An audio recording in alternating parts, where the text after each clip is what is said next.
My finger hovered over the call button. Just one tap. One conversation.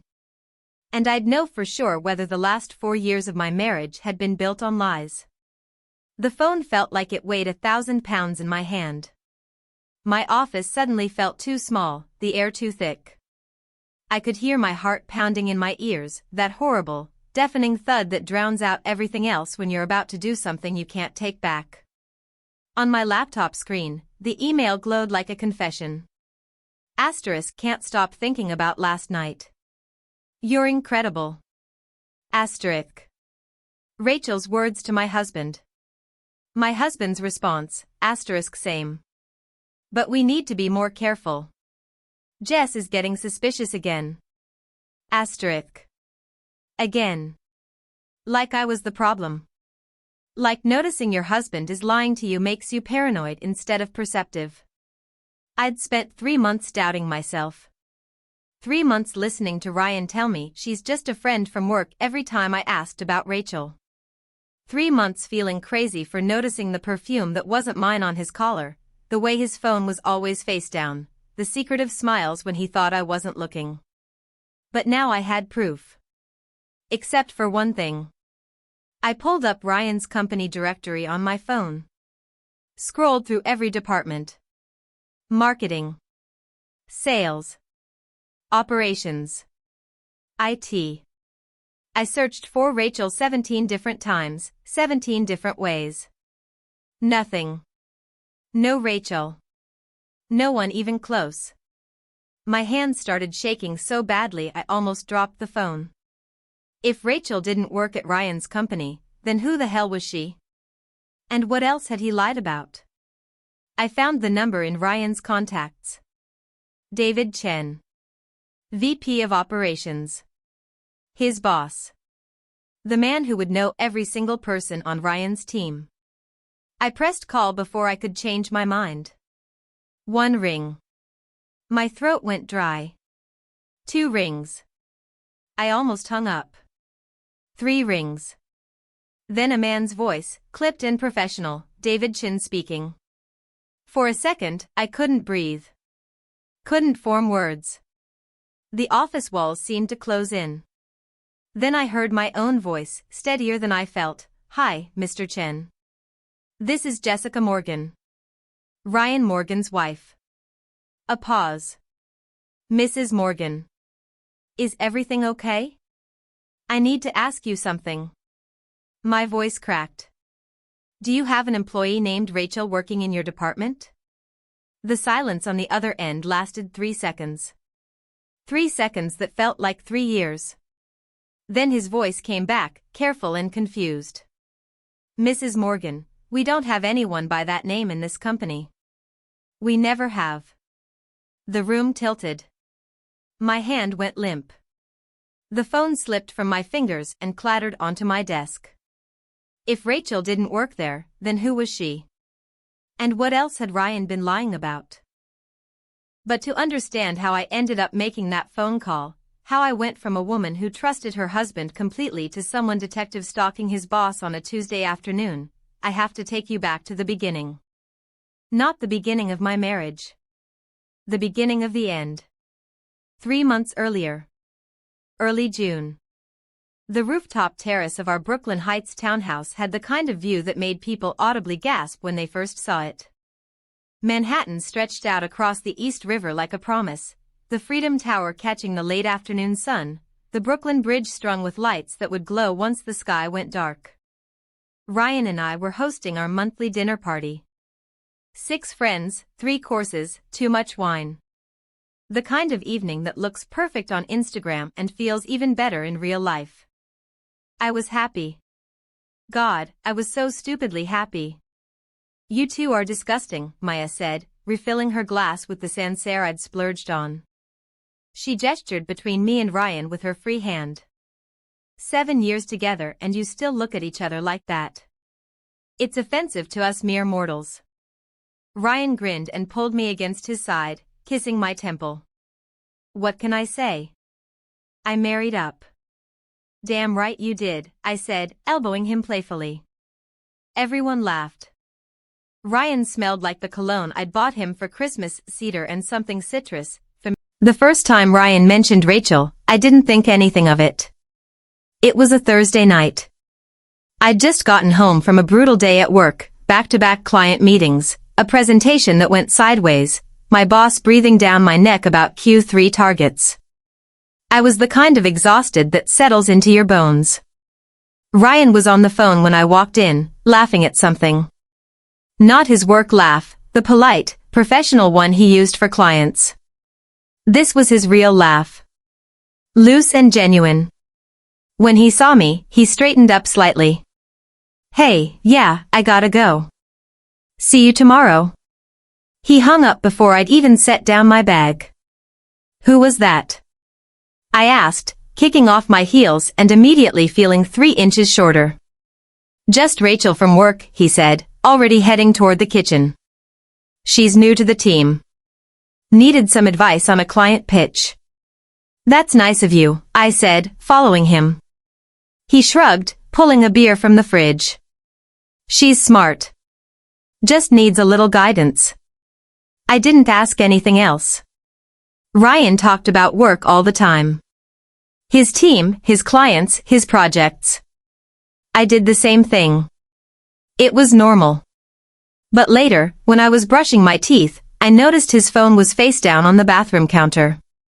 Ryan never put his phone face down. I stared at it for a long moment, toothbrush frozen in my mouth. Then I shook my head and spit into the sink. You're being paranoid, I told myself.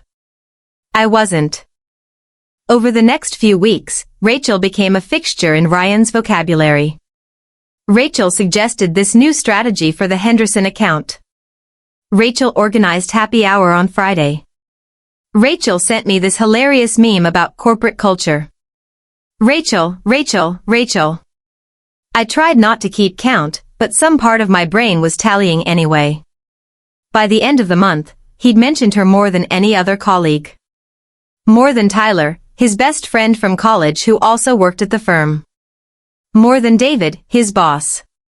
You talk about her a lot, I said one night, trying to keep my voice light and failing. We were in bed, both on our laptops, is me answering emails, him doing God knows what. Do I? He didn't look up. Yeah. Just noticed. She's part of my team, he said, still typing. We work together. That's kind of how jobs work, Jess. The comment stung. Not because it was mean, but because it was dismissive. Like I was being silly for even bringing it up. I know how jobs work, I said quietly. He finally looked at me. I didn't mean it like that. It's not a big deal. She's a colleague. Okay. But it didn't feel okay. That night, I lay awake long after Ryan started snoring, staring at the ceiling and trying to figure out why my stomach felt like it was tied in knots. The first real red flag came on a Wednesday. Ryan had texted me earlier, team dinner tonight. Don't wait up. I'd responded with a thumbs up emoji, even though I was disappointed. We'd barely seen each other that week, I'd been traveling for work, and when I was home, he was out. He came home just after 11. I was still awake, reading in bed.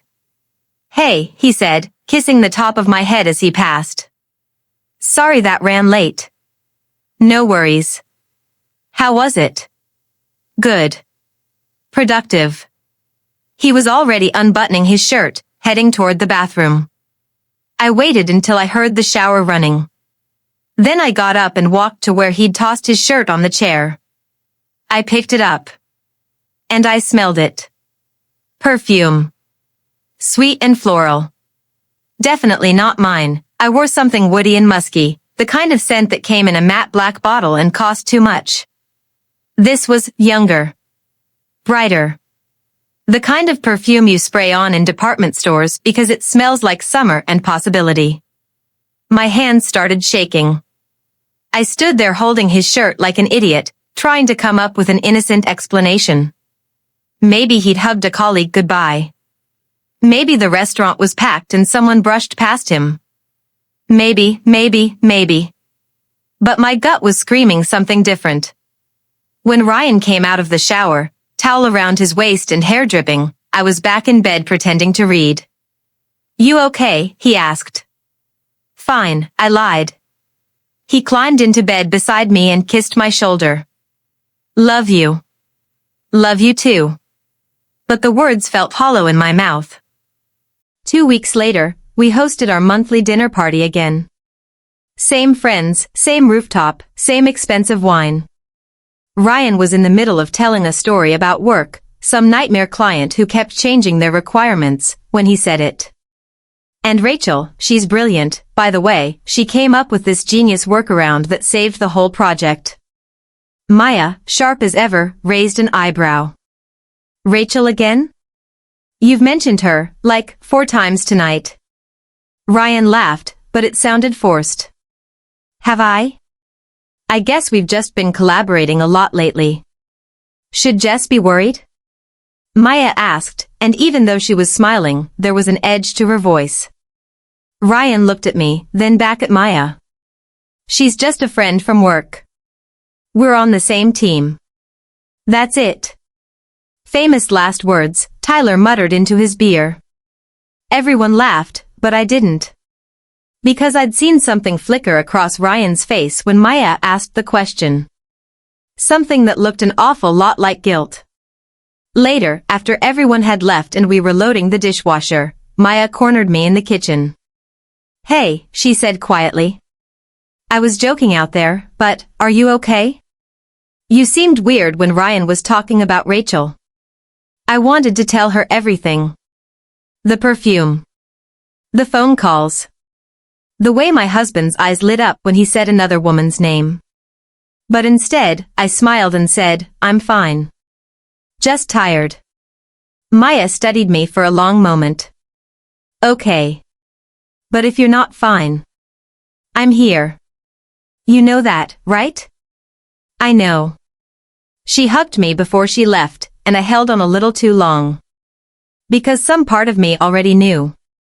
I just wasn't ready to admit it yet. The text message arrived at 11:47 p.m. on a Tuesday. I was working late at the dining table, laptop open, spreadsheets blurring together after 10 hours of staring at numbers. Ryan had fallen asleep on the couch an hour earlier, some true crime documentary still playing on mute. His phone was on the coffee table. It lit up. I shouldn't have looked. I know that. But my eyes caught the preview before I could stop them. "Rachel work, I miss you already blue heart." My stomach dropped. "Miss you already?" They'd just seen each other at work. 8 hours ago, maybe 10 at most. Who texts "I miss you already" to a coworker they just saw? I stared at the glowing screen until it went dark again. Then I did something I'd never done before. I walked over and picked up his phone. "Ryan." He jolted awake, disoriented. "What? What's wrong?" I held up his phone. "Who's texting you 'I miss you already' at midnight?" For just a second, maybe half a second, his face showed pure panic. Then it smoothed over into confusion. "What are you talking about?" "Rachel. She just texted you." He rubbed his eyes and reached for the phone. I handed it to him, watching his face as he read the message. He sighed. Actually sighed. Like I was being unreasonable. "It's not what you're thinking." "Then what is it, Ryan?"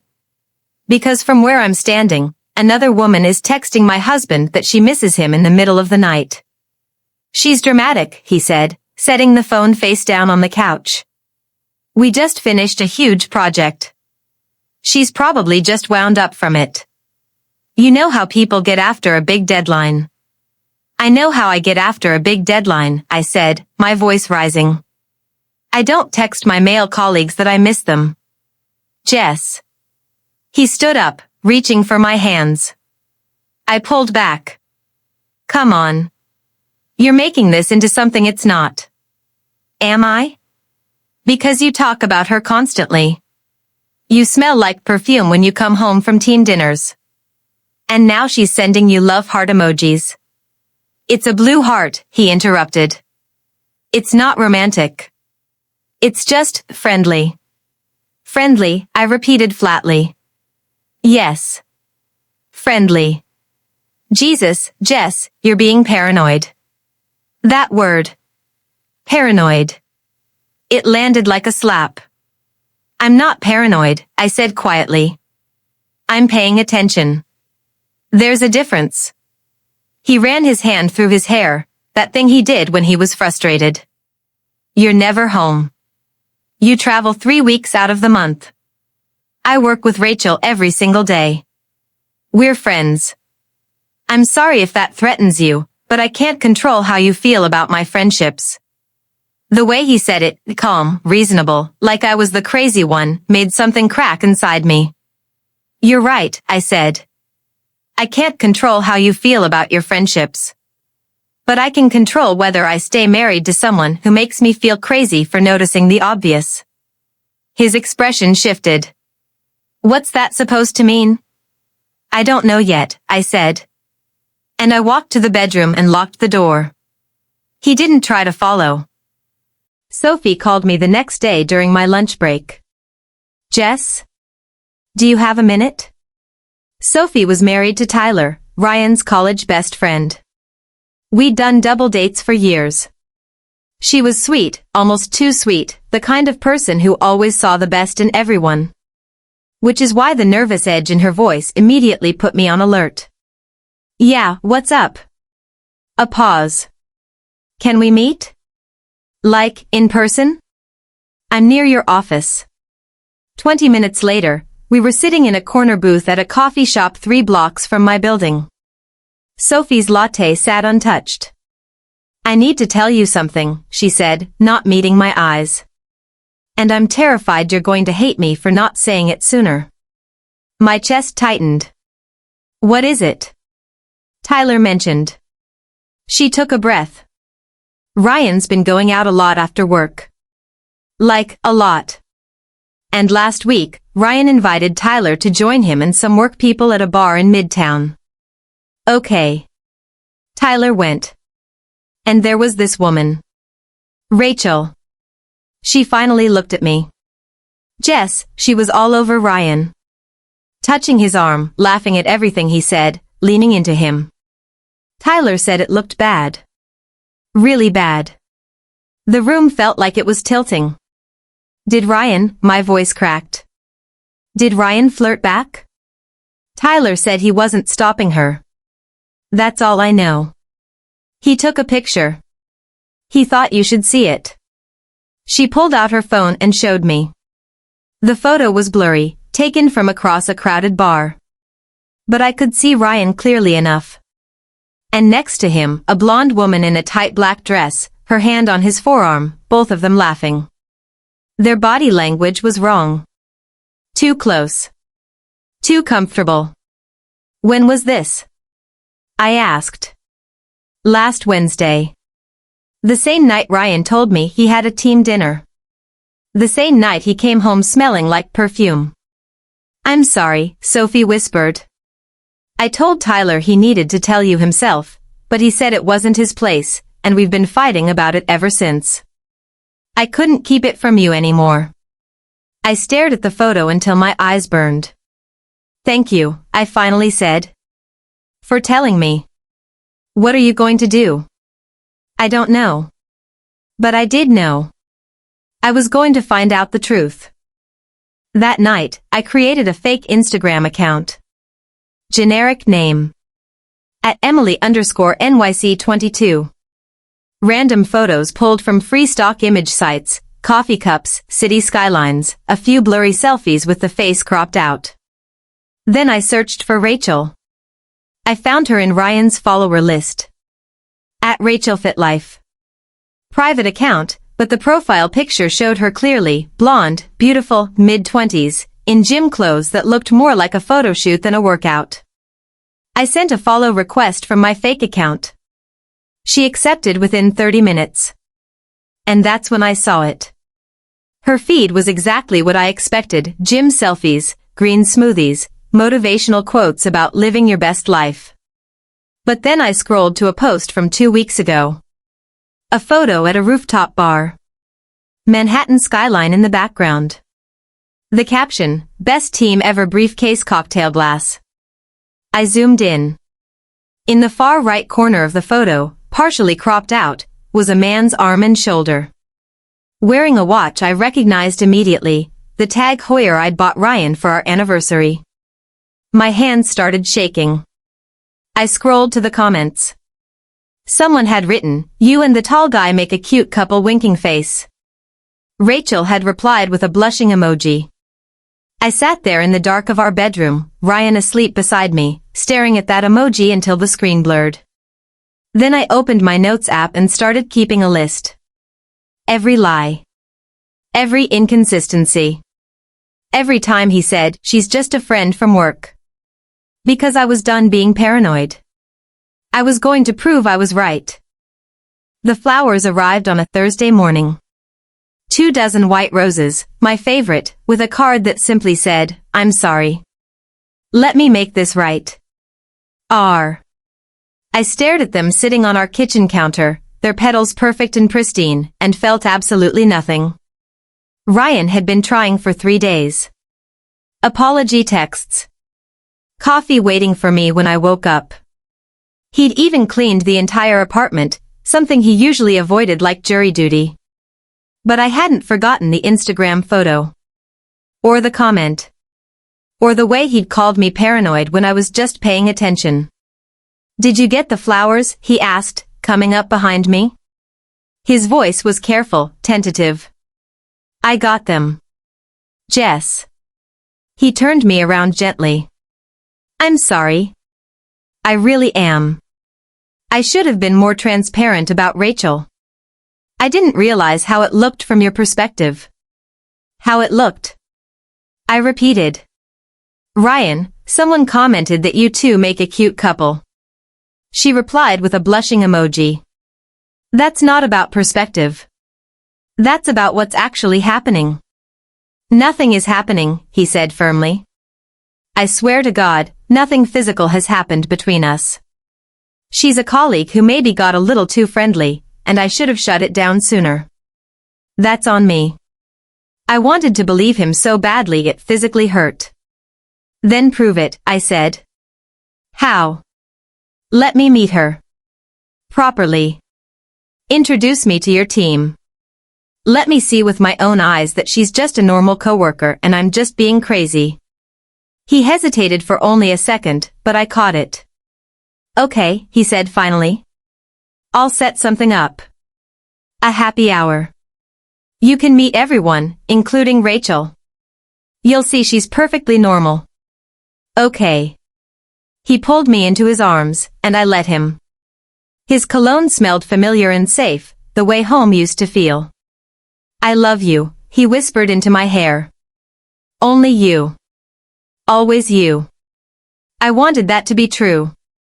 Ryan organized the happy hour for the following Friday at a bar in Soho, one of those trendy places with exposed brick and bartenders who took themselves too seriously. I spent an hour getting ready. Changed my outfit 3 times. Put on makeup, took it off, put it back on. I felt ridiculous for trying so hard to impress my husband's coworkers, but I couldn't help it. I needed to see her. I needed to know what I was competing against. When I arrived, Ryan was already there with 4 other people. I recognized Tyler immediately. The others I'd seen in passing at company events, a woman named Priya, a guy named Josh, and then her. Rachel. She was even more beautiful in person. Mid-20s, long blonde hair that looked professionally highlighted, wearing a white dress that probably cost more than my monthly Metro card. She had the kind of effortless confidence that comes from being told you're pretty your entire life. "Jess." Ryan stood up, smiling wide. "Everyone, this is my wife." Rachel extended her hand first. "Oh my God, finally. Ryan talks about you constantly. I've been dying to meet you." Her handshake was firm. Her smile seemed genuine. Up close, I could see she was wearing the same perfume I'd smelled on Ryan's shirt.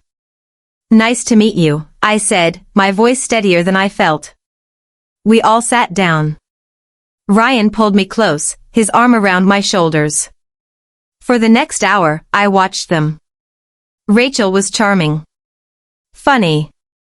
She told self-deprecating stories about her gym fails and asked me thoughtful questions about my job. She complimented my earrings. She seemed normal. But she touched Ryan constantly. A hand on his arm when she laughed. Leaning across him to grab a napkin when there were three closer to her. Whenever she told a story, she made eye contact with everyone at the table except me. And Ryan? He didn't stop her. Didn't create distance. Just laughed along like this was perfectly acceptable behavior. When she excused herself to the bathroom, I leaned into Ryan. She touches you a lot. That's just her personality, he said, taking a sip of his beer. She's touchy with everyone. I glanced at Josh and Priya. Rachel hadn't touched either of them once. Right, I said. When the night ended and we were walking home, Ryan was triumphant. See? She's great. Totally normal. Now can you relax? I nodded, even though every instinct in my body was screaming that something was still wrong. 2 weeks later, Ryan surprised me with a weekend trip to the Hamptons.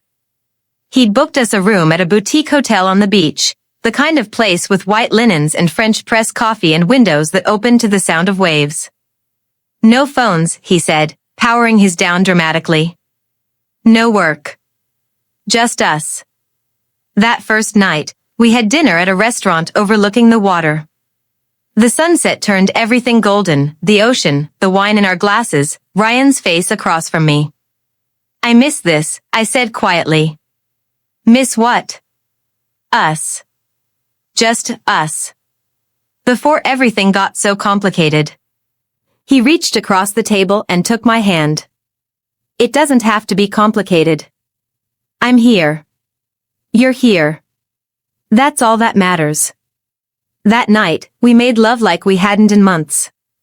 Slow and deliberate and present. Afterward, lying tangled in hotel sheets with salt air drifting through the open window, Ryan said, "Let's have a baby." I froze. What? I'm serious. Let's stop waiting for the perfect time and just do it. I want a family with you, Jess. I want everything with you. Tears spilled down my cheeks before I could stop them. Really? Really? I kissed him, tasting salt and possibility, and let myself believe that maybe we'd turned a corner. That maybe the worst was behind us. I should have known better. Hope is dangerous when it's built on lies. The next 3 weeks were good. Actually good. Ryan was attentive. Present. He stopped mentioning Rachel, or if he did, it was brief and casual. He came home on time. He initiated sex. He made me coffee in the mornings and asked about my day like he actually cared about the answer. I started to relax. Started to believe that maybe I'd overreacted. That maybe Maya and Sophie had been wrong. Maybe. I even deleted the fake Instagram account. Stopped checking his phone when he left it unattended. Let my guard down. That was my mistake. Because while I was choosing trust, Ryan was choosing her. I just didn't know it yet. I was still in bed, half awake, when Ryan's phone started buzzing on the nightstand. He grabbed it quickly, almost too quickly, and I heard him say, "Yeah, I can be there in an hour." When he hung up, he was already pulling on jeans. Work thing, he said, not meeting my eyes. Crisis with the Henderson account. I have to go into the office. I sat up. On a Saturday? Want me to bring you lunch later? No. The word came out sharp. He softened it with a smile. I mean, no thanks. It might take all day. I'll just grab something. He was out the door in 15 minutes. Something felt wrong. Off. But I was trying to trust him. trying to be the wife who didn't question every move. So I let him go. I was cleaning our apartment an hour later when I noticed Ryan's personal laptop still sitting on the dining table. He'd taken his work laptop. Left this one behind. And it was still open. I stood there for a long moment, dust cloth in hand, staring at the glowing screen. His email was logged in. A calendar notification sat in the corner. Don't look, I told myself. You're trying to trust him. But my feet moved anyway. I sat down. Clicked the notification. Calendar event, lunch with Rachel, 12:30 p.m. The Smith, Lincoln Center. The room went cold. That wasn't the office. That was a restaurant. A nice restaurant. The kind you go to for dates, not work emergencies. My hands were shaking as I opened his email. I told myself I'd just look at today's messages. Just to confirm the calendar invite. Just to see if there was a work reason for a Saturday lunch. But then I saw the sent folder. Dozens of emails between Ryan and an address I didn't recognize, rachelk2891@gmail.com. Not a work email. Personal. I clicked the most recent one. From 3 days ago. From Ryan Morgan. To rachelk2891@gmail.com. Subject, no subject. Can't stop thinking about last night. You're incredible. I stopped breathing. Scrolled down. From rachelk2891@gmail.com. To Ryan Morgan. Same. But we need to be more careful. Jess is getting suspicious again. From Ryan Morgan. To rachelk2891@gmail.com. I know. I hate lying to her. But I'm not ready to give this up. The screen blurred. I scrolled frantically through the sent folder. Email after email. Weeks of them. Plans to meet up. Inside jokes. Flirtations that made my stomach turn. One from a month ago, that hotel room was perfect. When can we do it again? Hotel room. I ran to the bathroom and threw up. I sat on the bathroom floor for I don't know how long. Then something clicked in my brain. Something sharp and clarifying. Rachel doesn't work at Ryan's company. If she did, she'd have a work email. She'd be in the company directory. But I'd searched for her before, nothing. Which meant every team dinner, every work event, every late night at the office was a lie. I pulled myself up. Washed my face. Walked back to the laptop with hands that had stopped shaking because I'd moved past shock into something colder. Rage. Pure, crystalline rage. I found Ryan's contacts. Scrolled to David Chen, his boss. And I called. 1 ring. 2 rings. David Chen speaking. My voice came out steady. Detached. Hi, Mr. Chen. This is Jessica Morgan. Ryan Morgan's wife. A pause. Mrs. Morgan. Is everything all right? I need to ask you something, and I need you to be honest with me. I took a breath. Do you have an employee named Rachel working in your department? The silence stretched. Then, Mrs. Morgan, we don't have anyone by that name in this company. We never have. Thank you, I said. That's all I needed to know. I hung up. Sat there in the quiet of our apartment. And started packing his things. Ryan came home at 8 p.m., whistling. Actually whistling. He walked through the door with takeout from my favorite Thai place, clearly trying to make up for ditching me all day, and stopped dead when he saw the suitcase by the door. Jess? What's? I called your boss today. His face went white. Funny thing, I continued, my voice eerily calm. Rachel doesn't work at your company. She never has. I can explain. I read your emails, Ryan. All of them. Can't stop thinking about last night. That hotel room was perfect. You want to explain those? He opened his mouth. Closed it. Opened it again. I met her at a networking event. We've been seeing each other, but I swear, Jess, I love you. She was just. Just what? I stood up, shaking now. A distraction? A midlife crisis? An ego boost? You're never home, he shouted, and there it was. The blame. You care more about your job than our marriage. Rachel made me feel important. She made me feel seen. So you cheated on me because I have a career? My laugh was bitter. That's your justification? I didn't mean. Get out. Jess, please. Get out. I pointed to the door. The locks will be changed by Monday. Your stuff will be in storage. We're done. You can't just. Watch me. He stood there for a long moment, and I saw a dozen emotions cross his face. Panic. Regret. Desperation. But not once did I see genuine remorse. He picked up the suitcase. And he left. I locked the door behind him, slid down to the floor, and finally let myself cry. But to understand why I was standing there in tears, clutching a suitcase in one hand and my phone in the other, we have to go back to the beginning of the end, because the worst part of betrayal isn't the moment you find out. It's what happens after, when the dust settles and you're left alone with all the pieces. The night Ryan left, I cried until my body physically couldn't do it anymore.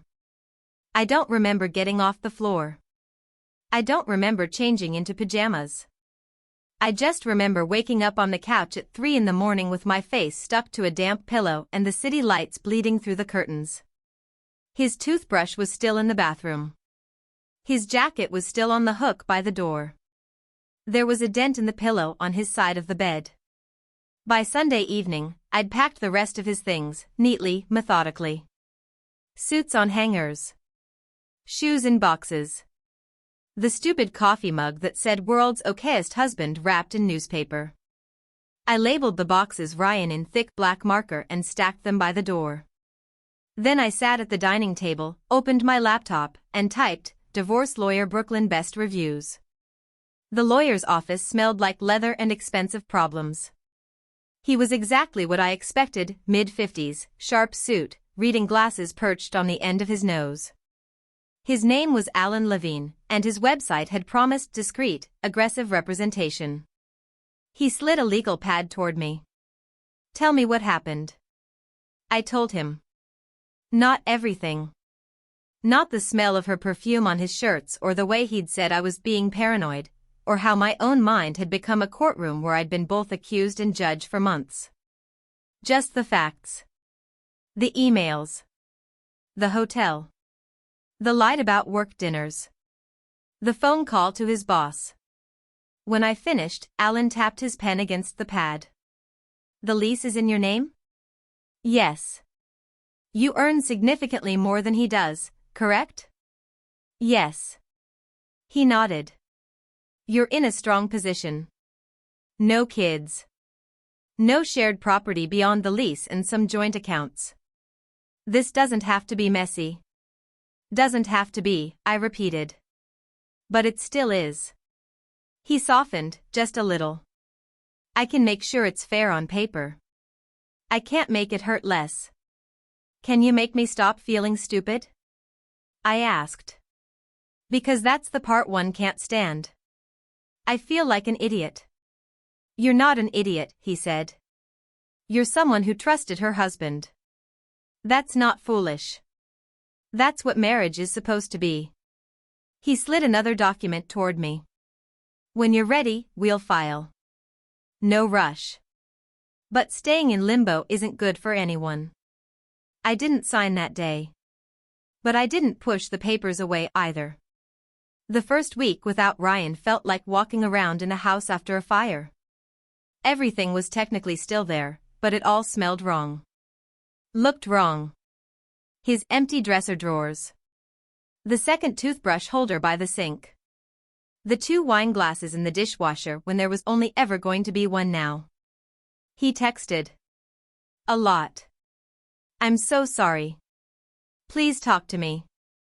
Asterisk, I messed up, but I love you. We can fix this, asterisk. Please don't throw away 4 years over one mistake.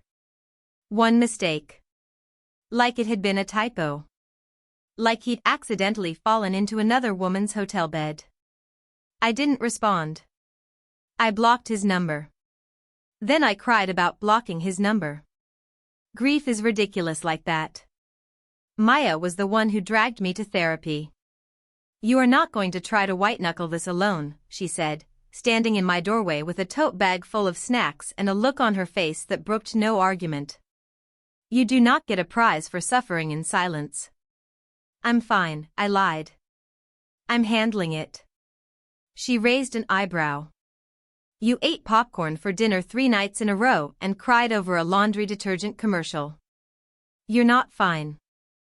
She handed me a business card. I made an appointment. Tomorrow at 3.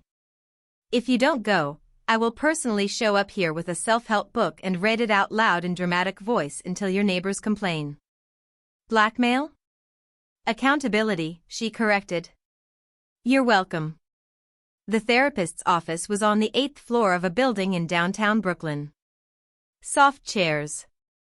Plants that were somehow not dead. A noise machine in the corner making fake ocean sounds. Her name was Dr. Elena Morales. She had kind eyes and a notebook she barely looked at. What brings you here, Jessica? She asked. My husband cheated on me, I said.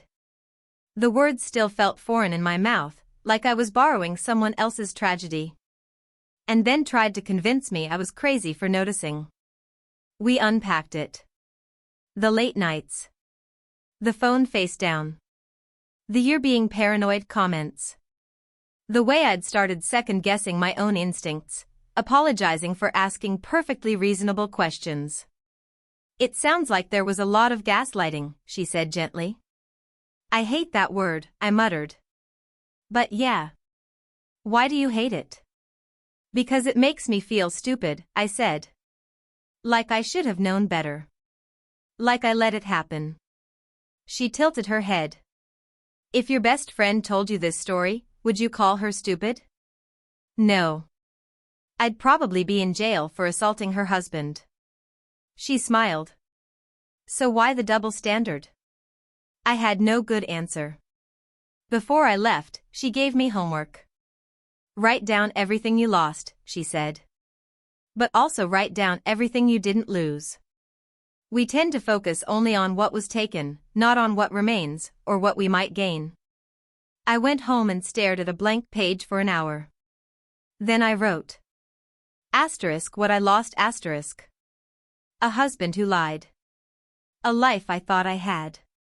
The illusion that love is enough. Asterisk what I didn't lose asterisk. My career. My friends. My mind. My ability to start over. The last one surprised me. My ability to start over. I wasn't sure I believed it yet. But it was there, in my handwriting, like a possibility I'd given myself permission to consider. The divorce wasn't dramatic.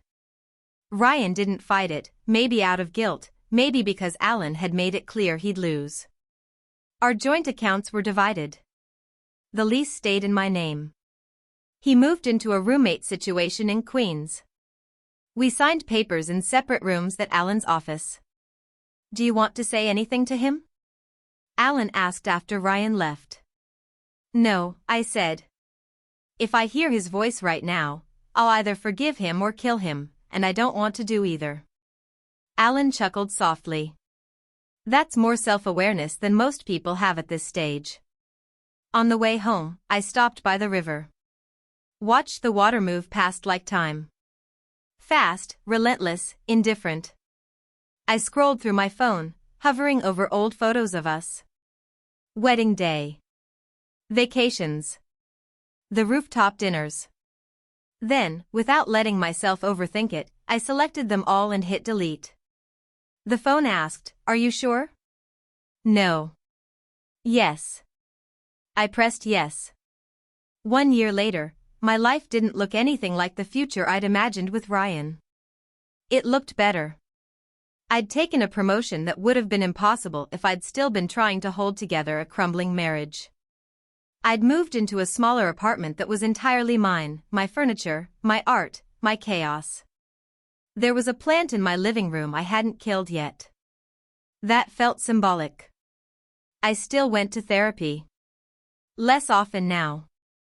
Maintenance instead of triage. I still thought about him sometimes. About her. Not with the same gut-wrenching pain, more like probing a scar to see if it still hurt. It did. A little. One Friday night, I hosted a small dinner. Not the curated, performative kind I'd done with Ryan. Just me, Maya, Sophie, and 2 new friends from work. Take-out containers instead of carefully plated meals. Wine poured into mismatched glasses. It was chaotic and loud and imperfect. It felt like mine. As we cleared the table, Sophie nudged me. "You know, you're different." "In a bad way?" I asked. "In a free way," she said. "You laugh more. You take up more space. You don't apologize for existing." I thought about that. Later, alone on the balcony with the city spread out below, my phone buzzed. An unknown number. For a second, my heart stuttered. Then I opened it. *K Jess.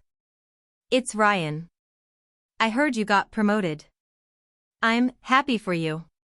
I'm really sorry for everything. I hope you're okay, *. I stared at the message. Old me would have answered. Tried to soothe his guilt. Told him I was okay so he could feel like a decent person. New me didn't owe him that. I put the phone down. Picked up my wine. And for the first time since the day I made that phone call to his boss, I realized something. I wasn't standing in tears anymore. I was standing on my own 2 feet. And that, in the end, was the only redemption I really needed.